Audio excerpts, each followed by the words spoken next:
함께 기도하겠습니다. 사랑해 주님, 새 아침을 주셔서 진심으로 감사합니다.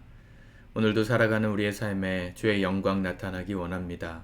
우리의 삶을 통해 이 땅 가운데 주님의 이름이 높아지기를 기도합니다. 세상 가운데 조롱받고 있는 기독교의 이 신앙의 정신이 또 예수 그리스도의 이름이 우리로 인하여 다시금 회복되고 또 우리의 삶도 주님의 축복으로 가득 찬 이 하루 될 수 있도록 함께하옵소서. 예수님의 이름으로 기도드립니다. 아멘. 우리 찬송가 435장 찬양하시겠습니다.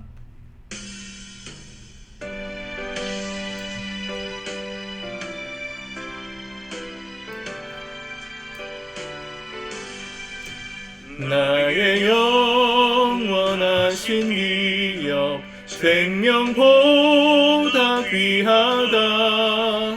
나의 갈 길 다가도록 나와 동행하소서. 주께로 가까이 주께로 가오니 나의 갈 길 다가도록 나와 동행하소서. 세상 부귀한 일함과 모든 명예 버리고 험한 길을 가는 동안 나와 동행하소서. 주께로 가까이 주께로 가오니 나의 갈 길 다가도록 나와 동행하소서.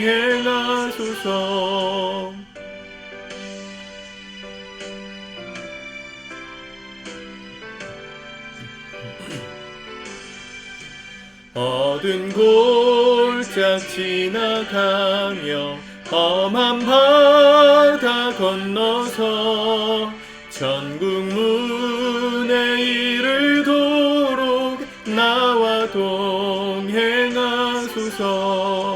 주께로 가까이 주께로 가오니 나의 갈 길 다가도록 나와 동행하소서.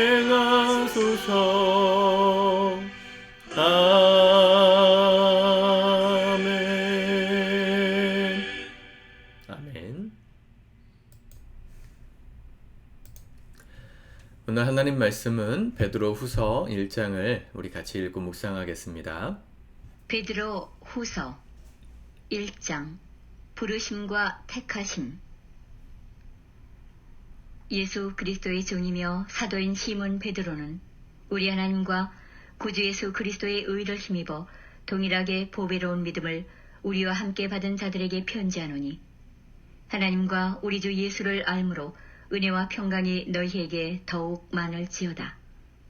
그의 신비한 능력으로 생명과 경건에 속한 모든 것을 우리에게 주셨으니 이는 자기의 영광과 덕으로서 우리를 부르신 이를 알므로 말미암음이라. 이로써 그 보배롭고 지극히 큰 약속을 우리에게 주사 이 약속으로 말미암아 너희가 정욕 때문에 세상에서 썩어질 것을 피하여 신성한 성품에 참여하는 자가 되게 하려 하셨느니라. 그러므로 너희가 더욱 힘써 너희 믿음의 덕을, 덕의 지식을, 지식의 절제를, 절제의 인내를, 인내의 경건을, 경건의 형제의 우애를, 형제의 우애의 사랑을 더하라. 이런 것이 너희에게 있어 흡족한즉 너희로 우리 주 예수 그리스도를 알기에 게으르지 않고 열매 없는 자가 되지 않게 하려니와 이런 것이 없는 자는 맹인이라 멀리 보지 못하고 그의 옛 죄가 깨끗하게 된 것을 잊었느니라.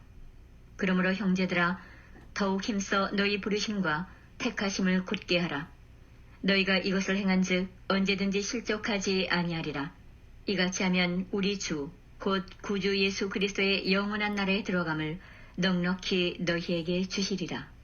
그러므로 너희가 이것을 알고 이미 있는 진리에 서 있으나 내가 항상 너희에게 생각나게 하려 하노라. 내가 이 장막에 있을 동안에 너희를 일깨워 생각나게 함이 옳은 줄로 여기노니 이는 우리 주 예수 그리스도께서 내게 지시하신 것 같이 나도 나의 장막을 벗어날 것이 임박한 줄을 알미라. 내가 힘써 너희로 하여금 내가 떠난 후에라도 어느 때나 이런 것을 생각나게 하려 하노라. 우리 주 예수 그리스도의 능력과 강림하심을 너희에게 알게 한 것이 교묘히 만든 이야기를 따른 것이 아니요 우리는 그의 크신 위엄을 친히 본 자라. 지극히 큰 영광 중에서 이러한 소리가 그에게 나기를 이는 내 사랑하는 아들이요 내 기뻐하는 자라 하실 때에 그가 하나님 아버지께 존귀와 영광을 받으셨느니라. 이 소리는 우리가 그와 함께 거룩한 산에 있을 때에 하늘로부터 난 것을 들은 것이라. 또 우리에게는 더 확실한 예언이 있어 어두운 데를 비추는 등불과 같으니 날이 새어 샛별이 너희 마음에 떠오르기까지 너희가 이것을 주의하는 것이 옳으니라. 먼저 알 것은 성경의 모든 예언은 사사로이 풀 것이 아니니 예언은 언제든지 사람의 뜻으로 낸 것이 아니요 오직 성령의 감동하심을 받은 사람들이 하나님께 받아 말한 것임이라. 아멘. 베드로 후서의 말씀입니다.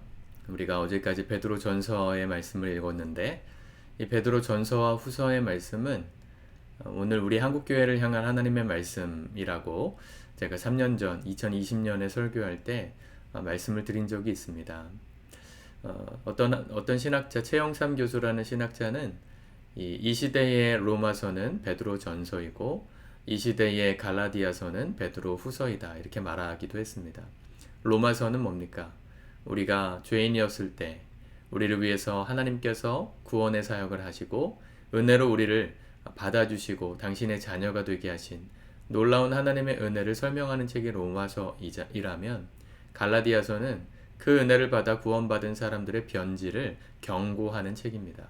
은혜를 받았고 예수님을 믿었는데 세상의 것들로 다시 돌아가려고 하는 사람들을 향한 경고하심이 담긴 메시지, 그게 갈라디아서거든요. 베드로 전서와 후서도 똑같은 구조로 되어 있습니다. 베드로 전서가 이 하나님의 놀라운 은혜를 붙들고 고난 가운데서도 믿음 안에 든든히 서기를 바라는 사도 베드로의 당부가 담겼다면 베드로 후서는 그렇게 은혜를 경험하고 하나님의 말씀으로 은혜 안에서 주님의 자녀된 자들이 믿음을 떠나고 또 파선하게 된 이런 믿음을 떠나게 되는 것들을 대해서 경고하는 메시지를 담고 있어요. 베드로 전서와 베드로 후서의 이 저작상의 차이는 한 3년 정도 납니다. 베드로가 이 베드로 후서를 쓴 이유에 대해서 오늘 1장에서 이렇게 말합니다. 13절 14절 내가 이 장막에 있을 동안 너희를 일깨워 생각나게 함이 옳은 줄로 여기노니 이는 우리 주 예수 그리스도께서 내게 지시하신 것과 같이 나도 나의 장막을 벗어날 것이 임박할 줄을 알미라. 사도 베드로는 이제 순교할 것을 눈앞에 두고 있었습니다. 평생 예수님을 전했고 그분을 따라 삶으로 많은 제자들을 세웠는데 죽음이 임박했을 때 그가 유언처럼 남긴 이 편지의 메시지는 믿음에 파선한 자들이 되지 말라. 믿음 안에서 하나님을 끝까지 붙들고 이 고난의 때를 지나가기를 바라는 당부가 이 메시지에 담겨 있습니다. 베드로가 그렇게 떠난 다음에 15절 내가 힘써 너희로 하여금 내가 떠난 후에라도 어느 때나 이런 것을 생각나게 하려 하노라. 믿음에서 파선하고 또 신앙생활을 하다가 중단하고 하는 그런 성도들이 있을까봐 베드로는 유언처럼 이 글을 남기는 것이다 이렇게 말하고 있죠. 베드로 전서의 주제는 은혜입니다. 베드로 후서의 주제도 은혜입니다.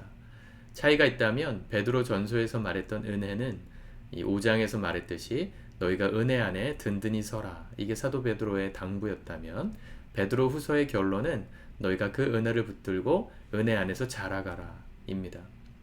은혜를 받고 그 은혜 가운데 서는 것도 중요하죠. 예수님을 믿고 그 은혜의 풍성함을 경험하는 삶 중요합니다. 그러나 그렇게만 머물러 있으면 절대 안 됩니다. 우리가 믿음을 가지고 은혜를 누렸다면 이제는 그 은혜 안에서 자라가셔야 합니다. 믿음이 자라가야 해요. 그래서 오늘도 그 자라가야 되는 포인트에 대해서 4절부터 7절 8절까지 말하잖아요. 4절 보니까 이로써 그 보배롭고 지극히 큰 약속을 우리에게 주사 이 약속으로 말미암아 너희가 정욕 때문에 세상에서 썩어질 것을 피하여 신성한 성품에 참여하는 자가 되게 하려 하셨느니라. 우리가 하나님의 말씀으로 구원받고 그분의 자녀가 되었고 하나님 나라 백성이 되었는데 또다시 세상의 것에 유혹을 받아서 믿음으로 정욕 때문에 세상에 썩어질 것에 빠질까봐 그렇게 되지 않으려면 우리가 하나님의 성품에 참여하는 자들이 되어야 한다. 자라가야 한다. 이 얘기를 하는 거죠. 그 자라나야 되는 영역이 어디예요? 5절 너희가 더욱 힘써 너희 믿음의 덕의 지식의 절제의 인내를 인내의 경건의 형제의 우애의 사랑을 더하라. 이 각각의 요소들이 우리 안에서 자라져야 된다. 성숙해져야 한다는 것입니다. 제가 찾아보니까 이 베드로 후서 1장 말씀을 본문으로 한 8번 정도 주일에 설교했더라고요. 2020년 한 10월 정도 가을이었던 것 같은데 여러분도 꼭 주일 말씀 찾아서 들어보시면 좋겠습니다. 각각에 대해서 오늘 다 설명하기가 어렵습니다. 시간이 짧기 때문에 여러분 분명한 것은 우리가 날마다 주님의 은혜를 붙들고 자라가야 한다는 겁니다. 신앙의 여정은 그분의 말씀을 믿는 믿음을 훈련하는 것과 더불어서 이 신앙의 말씀을 붙들고 인생 가운데 투쟁하는 과정이 병행되는 것입니다. 신앙의 투쟁이 있으셔야 돼요. 은혜 안에서 자라가려면 고통을 감수하셔야 돼요. 저희 아이가 이제 6살인데 열심히 자라고 있습니다. 열심히 키도 크고 몸무게도 늘고 또 생각도 늘고 여러 가지 면에서 자라고 있는데 자라감에 있어서 그냥 편하게 자라는 경우는 한 번도 없더라고요. 아프기도 하고 열이 나기도 하고 다치기도 하고 여러 가지 투쟁을 거쳐서 아이가 성장하듯 우리의 믿음도 그런 신앙의 고민과 투쟁을 통해 자라가는 겁니다. 여러분들이 하나님의 교회를 섬기는 것도 그렇고 헌금을 하는 것도 그렇고 복음을 전하는 것도 그렇고 우리 안에 투쟁이 없으면 그 모든 것들이 우리에겐 부담일 뿐입니다. 자라가셔야 합니다. 그래야 믿음에서 파선하지 않습니다. 여러분들 안에 이 복음이 분명하게 심겨지기를 바랍니다. 하나님 안에서 어떻게 내가 오늘도 주의 뜻대로 살 것인가? 우리 주의 말씀처럼 어떻게 진정한 사랑을 실천할 것인가? 단순히 그냥 받아주고 이해하고 넘어가는 그런 사랑이 아니라 책임지는 사랑. 한 사람이 정말로 살아나기까지 나는 어떤 수고를 감내해야 될까? 고민하는 사랑. 그런 투쟁이 있는 믿음을 살아내는 이 하루가 될 수 있기를 바랍니다. 그럴 때 우리의 믿음이 자라갈 때 우리가 세상의 유혹에 빠져서 썩어질 것에 얽매여 사는 그런 허망한 삶으로부터 벗어날 수 있어요. 여러분들의 삶에 오늘도 믿음의 투쟁이 있기를 축복합니다. 그리고 신앙의 성장과 자람이 여러분들 안에 풍성하게 일어나는 하루 되실 수 있기를 우리 주님의 이름으로 축복합니다. 기도합시다.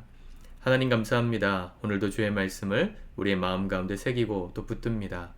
은혜 안에 든든히 서는 것도 중요하지만 그 은혜를 누리고 기뻐하는 것도 중요하지만 이 은혜를 붙들고 믿음이 자라고 지식이 자라고 우리 안에 신앙의 덕이 자라가는 그래서 주님 기뻐하시는 아름다운 온전한 사람이 이루어지는 믿음의 성숙한 백성들 다 될 수 있도록 오늘도 주 안에 자라가게 도와주소서. 주님 안에 자라감에 있어서 필요한 투쟁이 있다면 고민이 있다면 또 갈등이 있다면 우리가 믿음으로 정면 돌파하게 하시고 은혜 가운데 우리가 자라감으로 말미암아 우리를 통해 하나님의 역사와 영광이 더 크게 드러나는 축복의 통로들 되게 하여 주옵소서.